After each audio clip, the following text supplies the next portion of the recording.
Marami naghahanap ng mga murang sasakyan pero ang hindi nyo alam, marami pala ang Mitsubishi niyan. Kaya naman sa video na ito tatalakayin natin ng bagong lineup ngayon ng brand. Siguradong mas makakapili ka ng magandang sasakyan na para sa'yo mula sa pinakamababang presyo hanggang sa pinakamataas na klase nito. Pero bago yun, syempre kung bago ka pa lamang po dito sa akin channel, baka naman kaibigan po mag-click sa subscribe button pati na ang notification bell para naman ma-update lagi sa mga video na gagawin ko pa. Alright, simulan na natin to!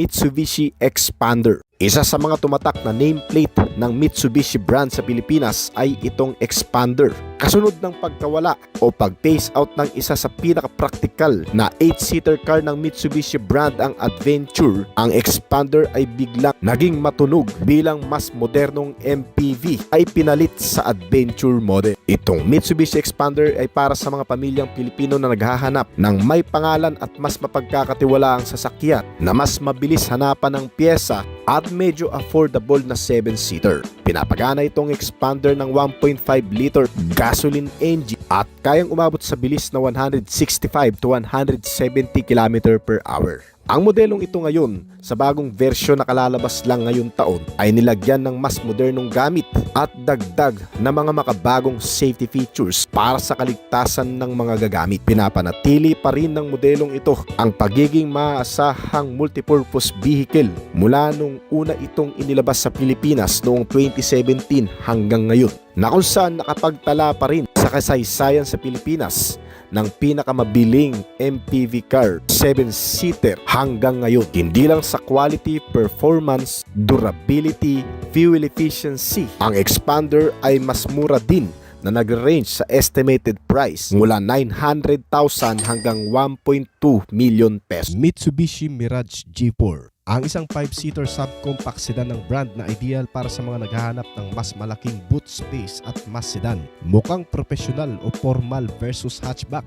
May engine ito na 1.2 liter at 3-cylinder Maybach gasoline engine at gumagawa rin ng 76 horsepower at 100 Nm na torque. Ang haba nito ay nasa 4,305mm at may lapad na 1,670mm, habang ang taas nito ay nasa 1,515mm. May turning radius ito na 4.8 meters.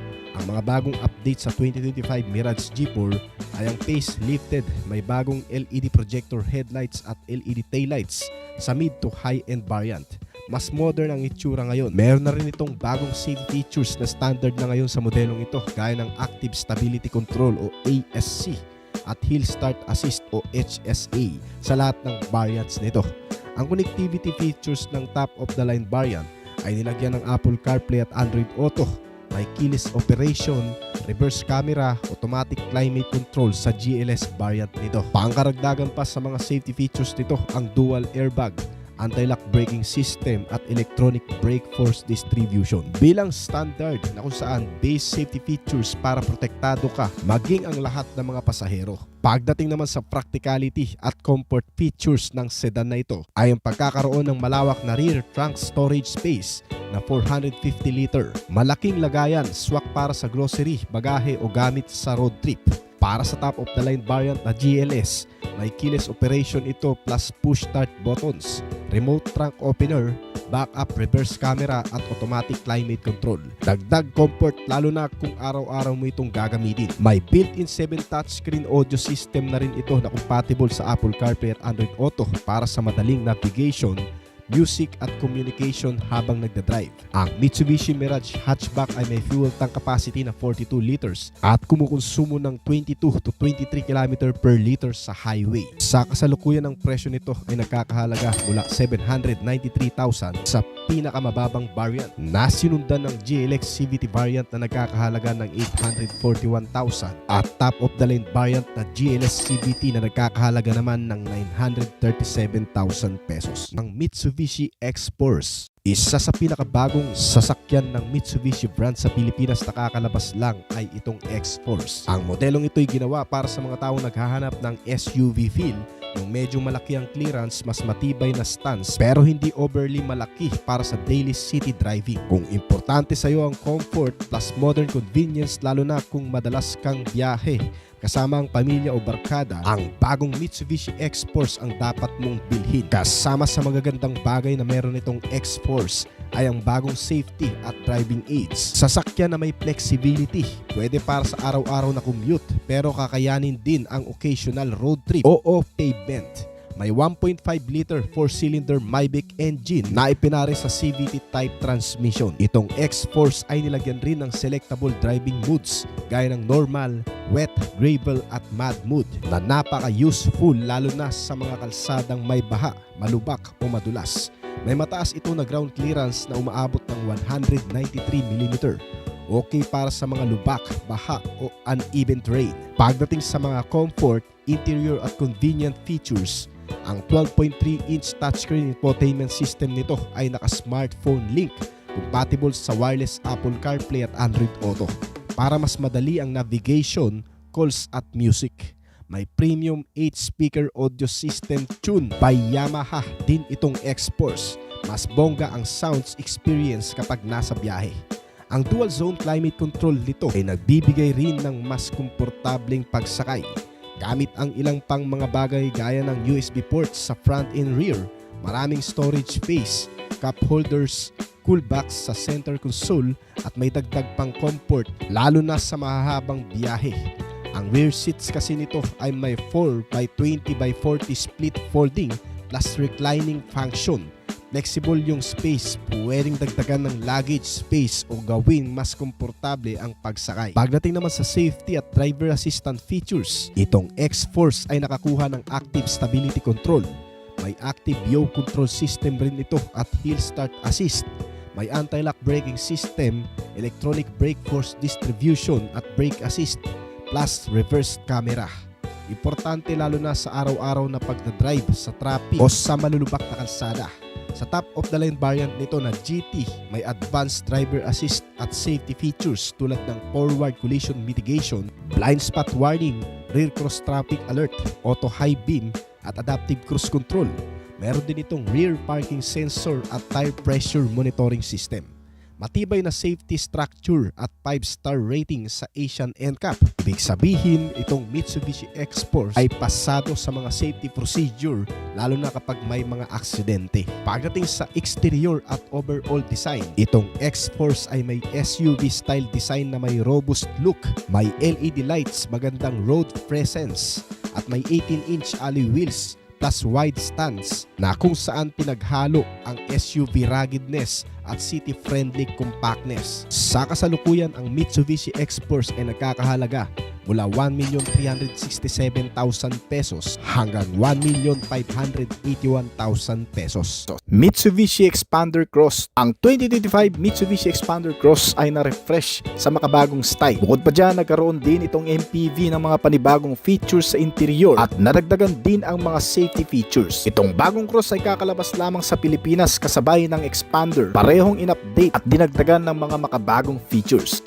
Ilan sa mga pagbabago ng Xpander Cross ay ang front-end design, alloy wheel mags, mga ilaw sa front and rear at ang pagkakaroon nito ngayon ng 360-degree camera view monitor. Isang makabagong camera system na safety features din ng isang sasakyan na kayang kumuha ng isang buong video sa lahat ng direksyon o paligid ng buong sasakyan. Kaya naman sa loob nito, habang ginagamit mo ang 360-degree camera view ay mamomonitor mo ang buong paligid nito.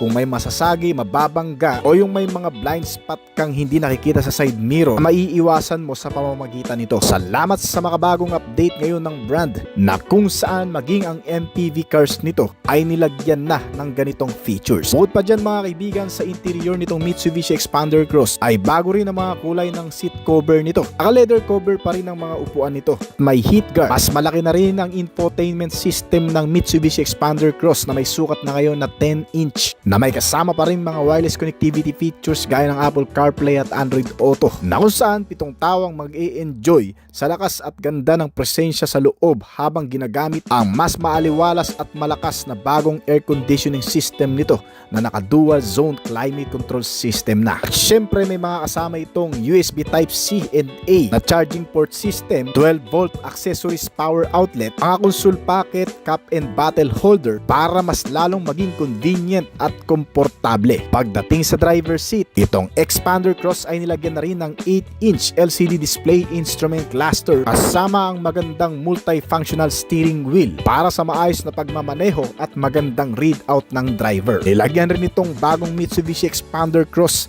ng mga bagong safety features gaya ng Active Yaw Control System o AYC. Meron na rin itong Emergency Stop Signal o ESS at mas pinagtibay ang body structure at reinforced body shell para talagang subok at maaasahan sa mga banggaan. Well, hindi lang din naman yun ang purpose ang mga body shell panel nito at ng structure. Ito ay nagbibigay rin ng mas flexible, balance at magandang stability lalo na kung bigla kang mapa-offroad. At syempre speaking sa off-road, ang Mitsubishi Xpander Cross ay nakakuha rin ng mas mataas na ground clearance size na 225mm. Pero itong Cross ay gumagamit pa rin ng mapagkakatiwalaang makina nito na 1.5 liter natural aspirated engine na naka MIVEC gasoline na kayang gumawa ng 103 horsepower at 141 Nm ng torque at umabot sa bilis na 170 km/h. May fuel tank capacity ito na 45 liters at kumukonsumo lang ng hanggang sa 16 to 22 km/l. Di lang sa mga bago nitong katangian sa external na disenyo at mga features, itong modelo ay mapapakinabangan mo rin pagdating sa katipiran. Pang-araw-araw na gamit na siguradong ikaw ay makakasulit. Official na ngayon ibinibenta sa mga merkado at sa dealer branch ng Mitsubishi itong Mitsubishi Xpander Cross na nagkakahalaga sa estimated price mula 1,378,000 pesos hanggang 1,390,000 pesos. Mitsubishi L300. Isa sa pinaka-practical na pang-business utility ay itong Mitsubishi L300. At para sa mga naghahanap ng matibay, maaasahan, maluwag at may katipiran na klase ng van dito sa bansa, itong L300 ang isa sa pinaka-the best na pagpipilian. Ang modelong ito ay matagal nang namamayagpag sa merkado ng Pilipinas at pangunahin sa mga pinipiling sasakyan ng mga taong naghahanap ng pampamilya, panghanap buhay at pangnegosyo na pinapagana ng kahit papano'y malakas na makina nito. Isang 2.2 liter 4N14 diesel engine, Euro 4 compliance, inline 4 at dual overhead cam at gumagamit ngayon ng turbo at intercooler para sa dagdag na lakas at maiwasan ang sobrang pag-init ng makina at upang mabawasan ang tsansang mag-overheating. Nagresulta rin ng katipiran nito kumonsumo ng fuel at malakas na power output level.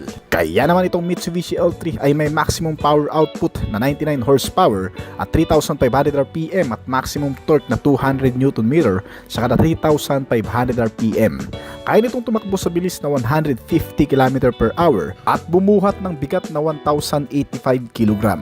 At ang fuel tank capacity nito na 55 liters ay malayo-layo din ang mararating dahil kaya nitong kumonsumo ng hanggang sa 16 km/l. Ang L300 ay may 14-inch tubeless tires na mas matipid sa maintenance at pagdating naman sa safety measure, nilagyan itong van ng front ventilated disc at rear drum brake. Para sa malakas at mas makapit na pagpipreno, may 14-inch alloy wheels at maganda rin at pang heavy duty ang mga suspensions nito na gumagamit ng independent wishbone sa front at may kasamang coil spring, habang ang likuran naman ay may semi-elliptic relief spring para kahit heavy load ay kakayanin. Pagdating naman sa interior nito, ang L300 ay may hanggang sa 3 seating capacity na upuan sa harap at may analog gauge cluster. Gumagamit ito ng hard plastic na materyales sa dashboard panel at may steering wheel na may simpleng disenyo pero naka-power steering na. Gumagamit lang din itong van ng manual air conditioning system at may kasamang libangan gaya ng MP3, tuner, auxiliary input, USB charging at may dalawang speaker. Pagdating sa mga safety features, meron itong seatbelt sa driver at passenger seat. Nilagyan na rin ito ng side impact beams, engine check warning at matibay din na rugged chassis at body structure nitong Mitsubishi L300 na nagbibigay dito ng pangkaragdagang proteksyon lalo na sa mga banggaan. Itong L300 ngayon ay nagkakahalaga sa Pilipinas mula 830,000 hanggang sa 1 million pesos. Sa likod ng pag-usbong ng mga modernong pampasaherong van sa Pilipinas, isang pangalan ang muling bumabalik, ang Mitsubishi Versa Van. Isang bagong generation ng people carrier na handang baguhin ang konsepto ng pagsakay at pagbiyahe para sa pamilya, negosyo at pampasahero. At noong nakaraang taon lamang ito inanunsyo ng Mitsubishi Motor Philippines, kaya naman ngayon ay opisyal nang dumating sa Pilipinas. Bago pa man ito, may nauna ng bersyon ng Versa Van L300 na talaga namang nagbigay sa marami ng matinding paghanga pagdating sa tibay, performance at practicality na kahit ngayon ay may iilan-ilan pa rin na makikita sa kalsada ng Pilipinas. Pero ngayon taon, ang bagong generation nito ang magpapatuloy sa naputol na kasikatan ng modelong ito. Ang 2026 Mitsubishi Versa Van ay isang bagong 15-seater people carrier na siguradong papatok sa mga pamilya, UV Express operator at negosyo. Sa unang tingin ng Versa Van ay may simple ngunit practical na disenyo at hugis. Mukhang pamilyar din ang style nito dahil actually based ang modelong ito sa Nissan NV350 na ginawa para sa maluwag na interior at tibay na hulma at matatag na pagganap sa kalsada. Bukod pa dyan, since based sa Nissan Urban itong Versa Van, mas modern na rin ang ilang mga features nito. Maraming safety features, comfortable features at convenient features. Gaya ng pagkakaroon nito ng power front windows para otomatikong buksan at isara ang mga bintana sa harap ng sasakyan gamit ang switch o pindutan. May mga kasama na rin itong bottle and cup holders, maraming compartment back storage, mga bulsa, may USB port socket for charging at kahit papano'y maluwag na space para sa 15 pasahero. Sa safety features nito ay may 2-point center lap belts sa rear passengers na ito. May front driver at front passenger airbags na mga basic protection ng pasahero lalo na sa mga sasakyang pangmasa tulad nito. At bukod sa powerful front brake disc na nagbibigay ng smooth na brake procedure, ay nilagyan pa itong Versa Van ng anti-lock braking system o ABS para maiwasan ang pag-lock ng gulong kapag biglaan ng preno, lalo na sa emergency braking. At syempre may kasama na rin itong Vehicle Dynamic Control System ay para namang maiwasan ang pag-slide o pag-spin ng sasakyan at panatilihing diretso at kontrolado ang takbo, lalo na sa mga biglaang liko o madudulas na kalsada. Mas mapapakinabangan mo itong van lalo na kung probinsya ang biyahe na mas maraming palikulikong kalsada. Mas may ma-manage mo ng mas maayos ang maneuver. At visible din naman ang mga ilaw nito dahil mas malalaki ang sukat ng mga ilaw na nagbibigay ng mas malawak na kapasidad.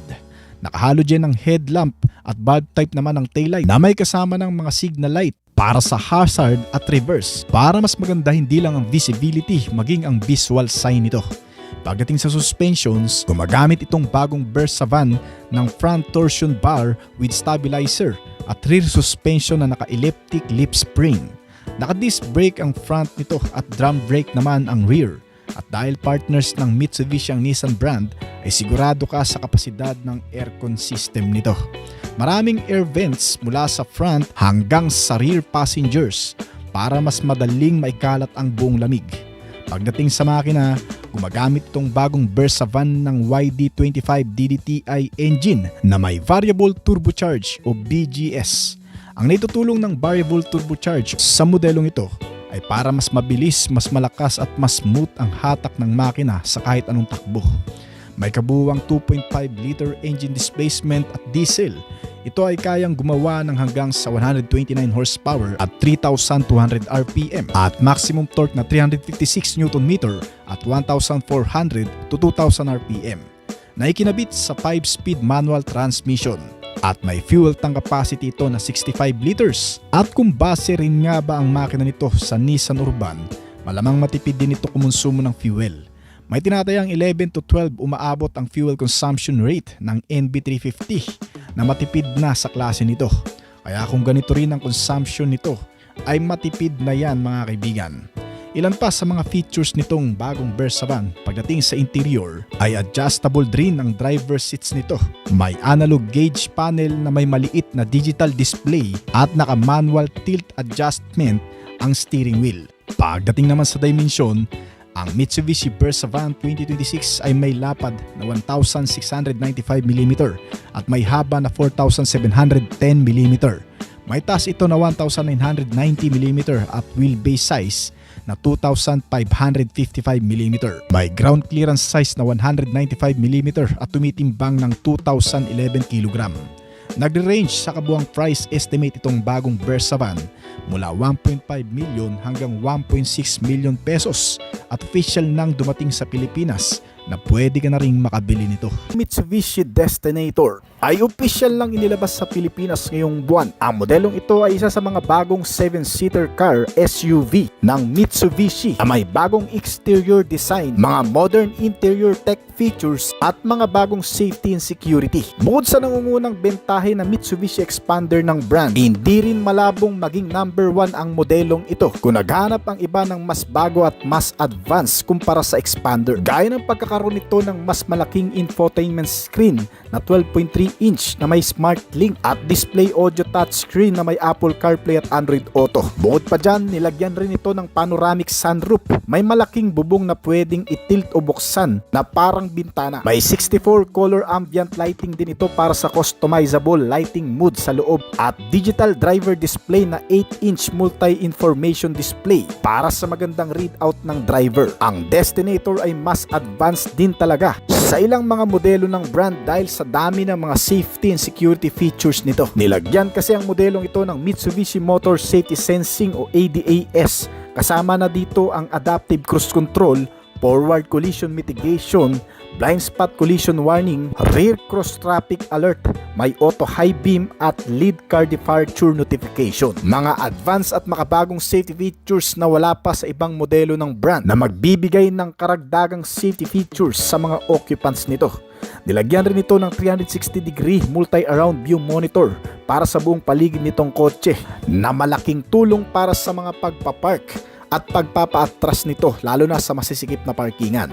May 6 na airbags sa interior para sa dagdag na proteksyon ng mga pasahero at may kasamang anti-lock braking system, electronic brake force, brake assist para sa reliable braking. Sinamahan din ito ng electronic stability control plus traction control para sa mas stable na pag-handle sa slide o sa liko o kahit bigla kang mapa-offroad. At katulad ng marami, ang Destinator ay nakakuha rin ng mas mataas na 5-star rating sa Asian NCAP sa ginawang test upang masuri kung gaano ito kaligtas. Gumagamit itong bagong 7-seater ng brand ng makabagong connectivity features na Mitsubishi Connect telematic system na kung saan pwede mo i-connect ang smartphone para i-monitor itong sasakyan o i-lock at i-unlock gamit ang cellphone o di naman kaya i-pre-cool ang cabin o paganahin na kagad ang aircon kahit hindi ka pa nakakasakay dito gamit ang phone. Itong Destinator ay gumagamit rin ng mga driving mode features gaya ng normal, wet,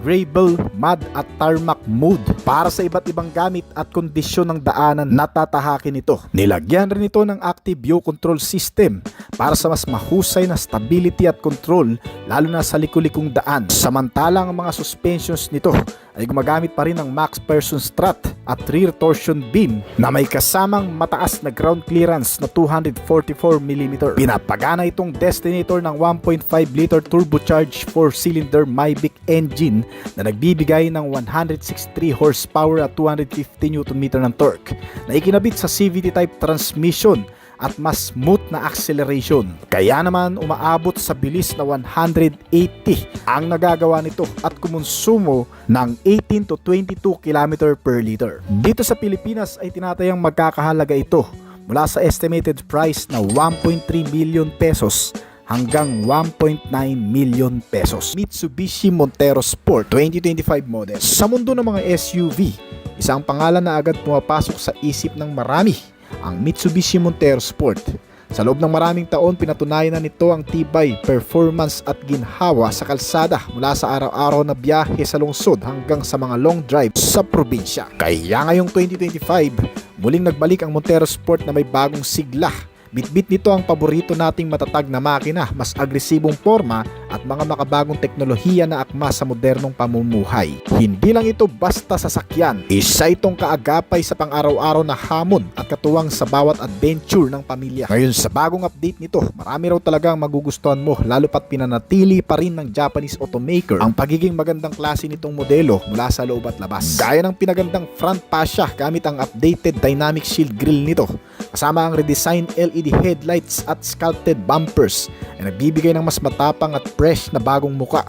Bagamat OOTV platform pa rin ang ginamit dito, ay nilagyan pa rin naman ito ng mga modernong teknolohiya gaya ng slim LED biprojector headlamps na may smoke housing at integrated DRLs, kasama ang ilan pang mga ilaw sa ibaba gaya ng fog lamp clearance at indicator ay nagbibigay ng mas compact na visibility. Ang front bumper nito ay may bagong hugis para sa airflow at mataas na off-road angles, kasamang skid plate na may silver at matte black color na klase. Ang side profile din nitong Montero Sport ay wala pang gaanong arte, ngunit may abang para sa flared fairing na ipapakabit mo aftermarket. Bagong itsura rin ng alloy wheels ang ikinabit dito, ngunit nananatili pa rin ang sukat nito sa 18-inch. Nilagyan rin ito ng mga chunky side step boards para sa madaling pagpasok at paglabas sa SUV. Kasama ang functional roof rails na pwedeng paglagyan ng roof tray para sa karagdagang cargo space, lalo na kung marami tayong gamit. Ang likurang bahagi naman ng body nito ay makikita pa rin ang iconic na disenyo na teardrop design vertical LED taillights nito na may smoke lenses, gaya ng harap para sa mas moderno at sporty na disenyo, kasama ang rear bumper na may POX diffuser at metallic skid plate finish. Nagpapalapad ng forma at nagbibigay ng dynamic stance dito. Ang Black Series variant nito ay nilagyan ng mga black under garnishes sa ilalim ng bumper, front grille mags at roof panel na signature nitong premium variant na Black Series model ng Montero Sport. Matibay na powertrain at malawak na capability yan ang tatak ng Montero Sport. Patuloy na gumagamit ito ng makina na 2.4 liter Myvec turbo engine 4N15 na kayang mag-produce ng 181 horsepower at 430 Nm na torque na ipinares sa alinmang 6-speed manual transmission at 8-speed automatic transmission. Sinamahan pa ito ng advanced features na Super Select 4-wheel drive 2 system at mga off-road modes. Kasama ang rear differential lock ay nagbibigay ng flexibility at tiwala sa anumang terrain. Komportable at napaka-premium ng interior cabin nito, lalo na ang Black Series variant na may digital instrument cluster, heat guard seats, power sunroof at leather upholstery na may diamond stitching. Nilagyan rin ng Black Series kasama ng ilang variant ng multi-view camera, keyless entry, dual zone climate control at 8-inch touchscreen na may Apple CarPlay at Android Auto compatibility. Hindi lang yun, sagana rin itong SUV ng Mitsubishi ng Safety at Advanced Driver Assistance System o ADAS, lalo na ang Black Series nito.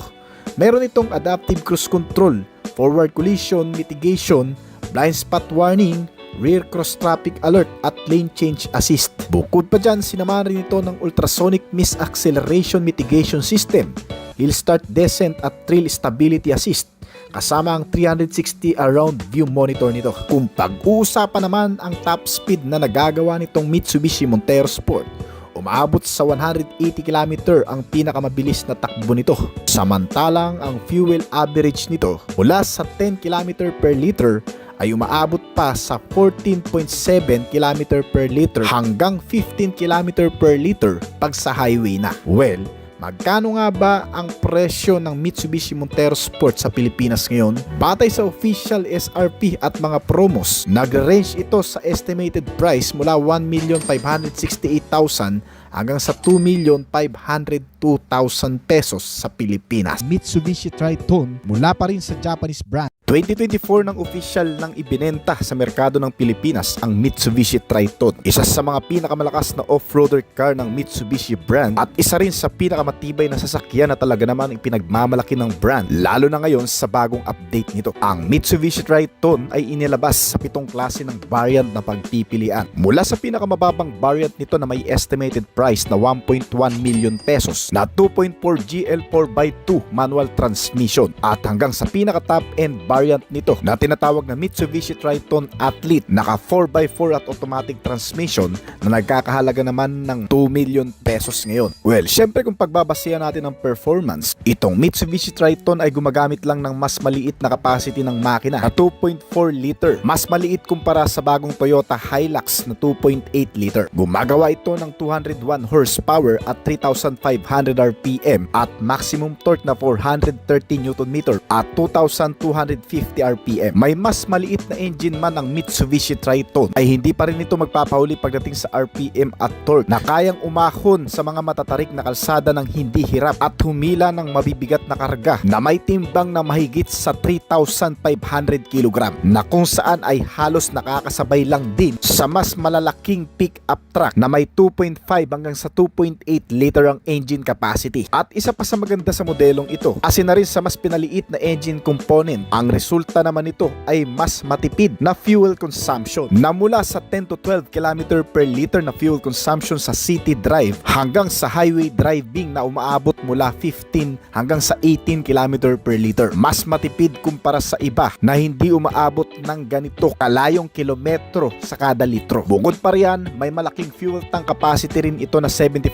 liters, tamang-tama para sa mga long drive, adventure o sa mga daily activity sa loob ng siyudad. At isa rin sa mga matibay na pundasyon ng Mitsubishi Triton na talaga namang hinahangaan noon magpahanggang ngayon ay ang kahusayan nitong umandar sa anumang mahihirap na terrain. May ilang video pa nga mga kaibigan na sinubugang paakyatin ang iba't ibang brand ng pick-up sa isang matarik na daanan at alam nyo ang naging resulta ay halos naging kalmado lang ang performance ng pick-up truck ng Mitsubishi sa ginawang test sa mga ahonan sa ganong klaseng matatarik na daanan. Hindi nyo na itatanong, ang Mitsubishi Triton kasi ay gumagamit rin ng matitibay na suspensions gaya ng independent double wishbone na may mga coil spring at mga gas charge na shock absorber na sinusuportahan pa ng mga stabilizer bar at stabilizer linkage anti-roll bar na nagbibigay ng mahusay at stable na cornering at mas magandang wheel articulation sa mga off-road condition. Ginagawa rin itong mas smooth ang bawat biyahe at mas komportable ang pagsakay. At ang mas maganda pa rito ay mas kontrolado ang body roll at mas balanse kahit pa mas mabigat ang mga karga. Pagdating sa exterior, ang Mitsubishi Triton ay may massive front grille design na tinatawag ring beast mode design concept ng brand. At syempre hindi rin nagpahuli ang Mitsubishi Triton sa pagiging rugged looking nito sa pagkakaroon ng mga wheel arch garnish, mga roof rails at rear cabin roll bar para sa mga top of the line variant. Ang makina ng Mitsubishi Triton ngayon ay 4N16 na may kasamang turbocharged system.